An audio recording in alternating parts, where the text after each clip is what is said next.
All right, I'm optimistic. How is that happening? This is a politics channel. There's no optimism here, bro. You can't, it's all doom and gloom all the time. Except for today, because Kamala Harris, front runner for the presidential ticket for the Democrats, has picked Governor Tim Walz of Minnesota as her VP pick. Now, this was my personal favorite for her to pick. This was many progressives' #1 pick. And it actually happened. Like, I'm really stunned. Like, there's a level...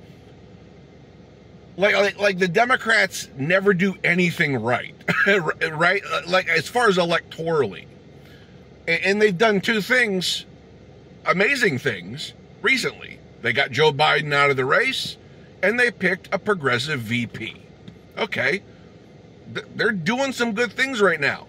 It's shocking. It's stunning to the senses. It's like I'm getting a blast of smelling salts that the Democrats are actually, lucid and paying attention and doing correct things. And it's a mind-blowing experience for how disappointing the Democrats are at their core electorally. Like, they're just epic bummers, right?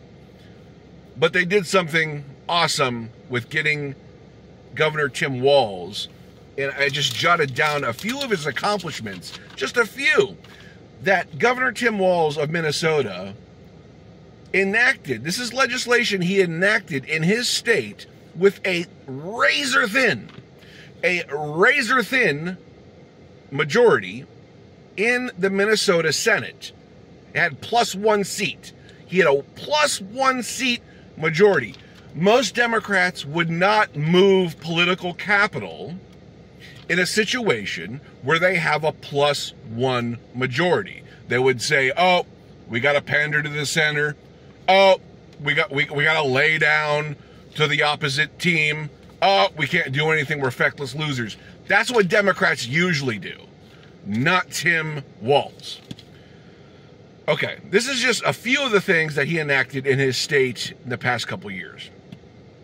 Universal school meals, stronger labor protections, marijuana legalization, reinforced LGBTQ+ protections, paid sick leave, 100% clean energy by 2030.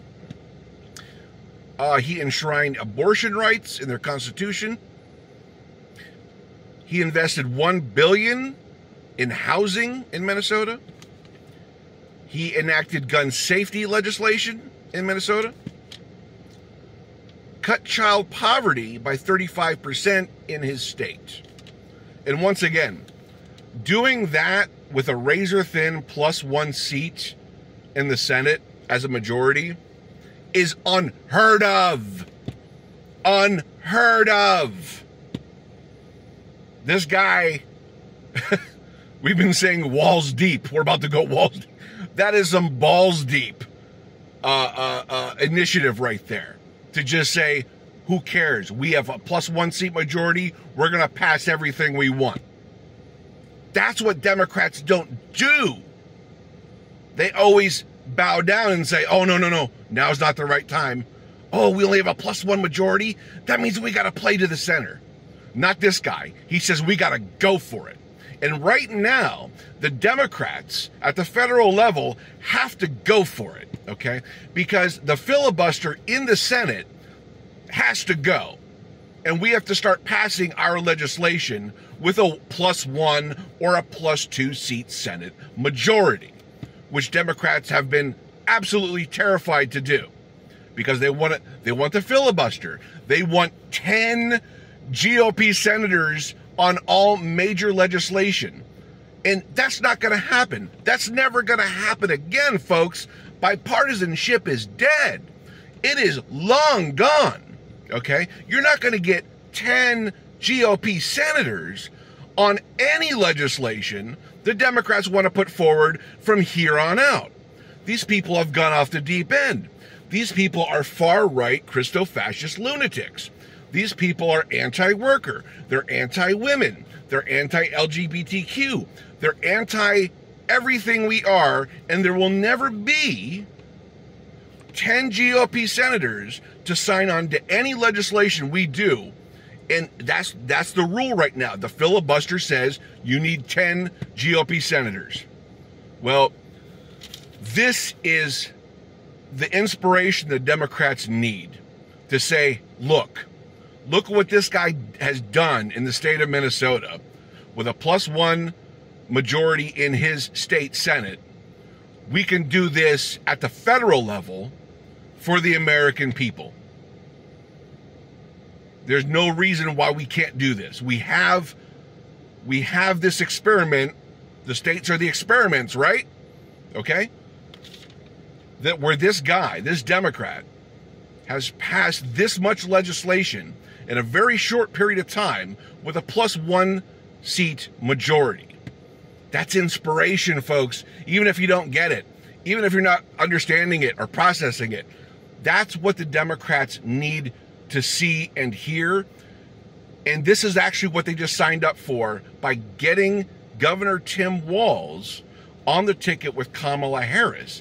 Now this is a possibility, I feel, at the federal level for the Democrats to retain the Senate and win the House again, have a supermajority on all three branches to pass major legislation and get rid of the filibuster. I'm getting ahead of myself.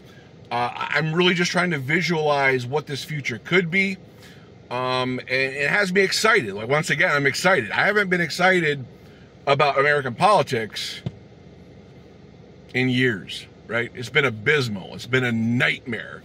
Trump is a nightmare. Do-nothing Democrats are a nightmare. Centrist Democrats are a nightmare. We need people with political will to do things, and we finally found the guy. So I'm optimistic like I haven't been in a very long time. So I hope you're gonna, catch wind of this too. I hope you're gonna catch a little fire here watching this video. Catch some sparks with me, because there's some sparks now. Like, the future can be good. Like I've been cynical, right? In looking at the political zeitgeist, anyone could say there's no reason to be optimistic. Well, I think we just changed that. And, Governor Josh Shapiro, who's my governor here, who I voted for against Doug Mastriano in Pennsylvania, he had problems. He had a lot of problems, with the calling Palestinians, or the Palestinian protesters here in America, akin to the KKK. And he was talking all sorts of things. I get it, he's pro-Zionist and stuff like that. He didn't talk about a two-state solution. So that was kind of problematic, though, in his own way, when you look at the zeitgeist as a whole right now. So he would have split up the progressive and the centrist coalition, where Tim Walz is a unifying factor, okay? He's basically like mini Bernie Sanders, in a way. No-nonsense guy like Bernie's no-nonsense. Domestically progressive like Bernie's domestically progressive. You can see a lot of parallels between those candidates. And no one knows who Tim Walz is, which kind of plays to his benefit. He gets to make the case. And he's a great orator. Like, this guy talking, you want this guy in front of a camera. You want to see Governor Tim Walz in front of a camera. You want to look up his interviews. You want to share his interviews that are on YouTube or anywhere else. Get this guy in front of a camera. This guy is a talker. Like, this guy can generate heat. I almost think about this guy in wrestling context. Like, he can generate heat. Like, he's great with words. He's like an everyday, normal person. Like, he was a teacher for 20 years. He was a football coach. He's one of us. Like, he's a veteran. This guy's a working class guy who's working up the political ranks, and you love to see it. And I just hope he's out there front and center, just being the voice of reason, the voice of compassion, and the voice of policy. Because ultimately what we want is we want progressive policies enacted here. We want the filibuster to go away. We want to pass our legislation with a 1 or 2 seat majority and not a 10-seat GOP filibuster, which nothing ever gets passed then. So, man, okay, I'm just ranting, but I'm just excited. I'm a little excited. That's good. Be excited. Let me know your thoughts down in the comments. I hope you're having a lovely day, a lovely summer.